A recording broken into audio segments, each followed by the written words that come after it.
Well, I've been interested in student reading for quite some time and watching students cope with scholarly articles for which they were not prepared in varying degrees of success, and working out ways of teaching them how to approach scholarly articles in ways that might make the process more enjoyable and certainly more effective. I was really interested in one aspect in reading of reading in particular, which was making connections. So I found that when students can make connections between the texts that they're reading in their lives or other texts, it seems to both increase their comprehension and affect their retention. So I wanted to have a look at that. And the Nexen project gave me the time and the focus and the support to really go into that in some detail. So my question evolved during the Nexen thing. I started, as many people do, I think, with a very, very big question that would have been entirely impossible to actually study without the use of psychics and MRI machines. And eventually whittled that down to looking at how students would make connections and what connections they would make in a very short piece of an article. Partly because I had advice from the other members of the Nexen group, and partly because I had the time to think about the question and whittle it down into something that was practical. So in a typical class that I do on reading, we spend a little time modeling reading with connections and talking about reading as an active dialogue. In this class, the third year PR class where I did the research project, what I did was had them read a section of the text and instead of speaking their connections, write them down. And then also note in the text what they were connecting from. And then my research materials were a little bit of pre and post quantitative and qualitative material, and their actual connections that they made and the text that they had marked up. And that turned into about 130 connections from a total of 30 students. And I was able to break those down, study them, categorize them, watch the categories emerge in a process called phenomenography. And I was interested in using phenomenography as a theoretical approach because it looks at the studies of variations in experience. And that's one of the issues that I have with a lot of education research, is that they tend to assume one model student and one form of experience in the classroom. And for me, because connections are intensely personal, that methodology or methodologies based on a single experience weren't going to work.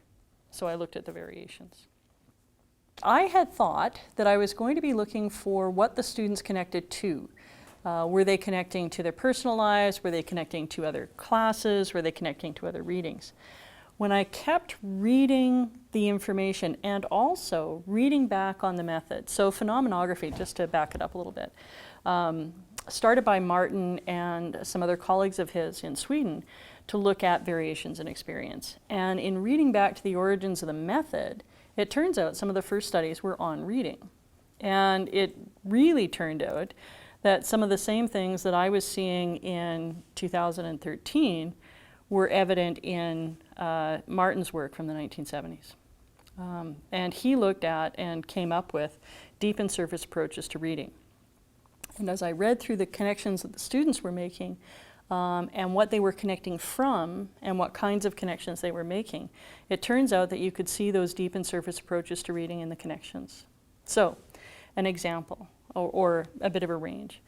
Students who connected on the words were probably reading at a surface level. They would read, find a word in the text. One of the locations mentioned is Sundre, Alberta. So they connect to, oh, Sundre, that's where my grandmother lives. So they're reading the word, they're not making a deeper connection. Some of them were reading into the text, so they were connecting to the text. This is like something we've read before. I've seen this before. This sounds like something I've heard at work. And then the students who were taking a deeper approach, or the connections that were evidence of a deeper approach, were connections based on meaning. And they sort of fell into three categories. One was critique, one was analogy, and one was connection to practice. So students who were connecting on the meaning of the text were actually critiquing how the information was being presented, and you had to understand the information in order to critique it. Students who were making analogies, again, had to understand the meaning in order to make an effective analogy. You can't just do that if you're just understanding the words. So the article talked about disputes between the oil patch and agricultural industry in Alberta. Many of the students connected this to other resource-related land disputes, whether it was diamonds in Africa, and quite a few of them connected to the history of First Nations and settlers in Canada, which tells me that our high schools are doing a good job, that they're actually able to make that analogy. So in order to make those kinds of connections then, for me that was evidence of a deeper reading, a deeper approach to the reading, and a deeper understanding of the content, not just of the words. And that surprised me. It wasn't what I was looking for. It's something that emerged out of the data and was really, really fascinating as I dug into it. It's had quite a bit of influence. I used to say when I was doing a reading course that I didn't mind what they connected to. All connections were valuable.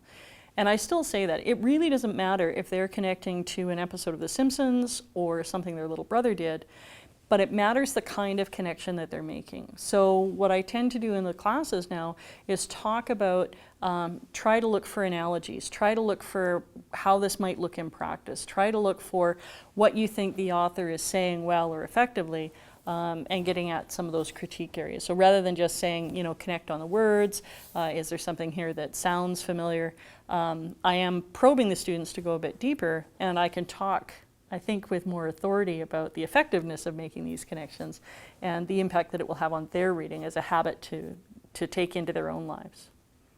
What I'm doing with the reading now is really trying to get the word out. So evangelizing a bit on there is a problem about reading that students have. They're being expected to read higher and higher level material, but are less and less prepared to do it, the students that we're seeing coming into university. So I'm just back from a conference where a partner and I from California who's also interested in reading sort of evangelized in front of 250 librarians and said this is important. And the feedback that we got was that a lot of people have suspected this. It was nice to have some directions to go in. So really putting it on the ground and getting it out there. In terms of SOTL work, it's made me very interested in how SOTL itself is disseminated. So my next projects in SOTL are actually looking at who writes, where they get published, how that publication gets disseminated and taken up by other publications and impact. So SOTL's gone in a different direction. The reading, I'm now in the sort of exports phase, I guess, of that. I would say that working with the Nexen project has given me more confidence in doing other kinds of research projects in SOTL, partly because it developed my understanding of methodology, gave me a good chance and the time to practice and to really explore in depth. So I appreciate that. And again, it's given me a great group of people to work with and bounce ideas off of and take it further. And now I'm in a position where I can help others, and that always feels good.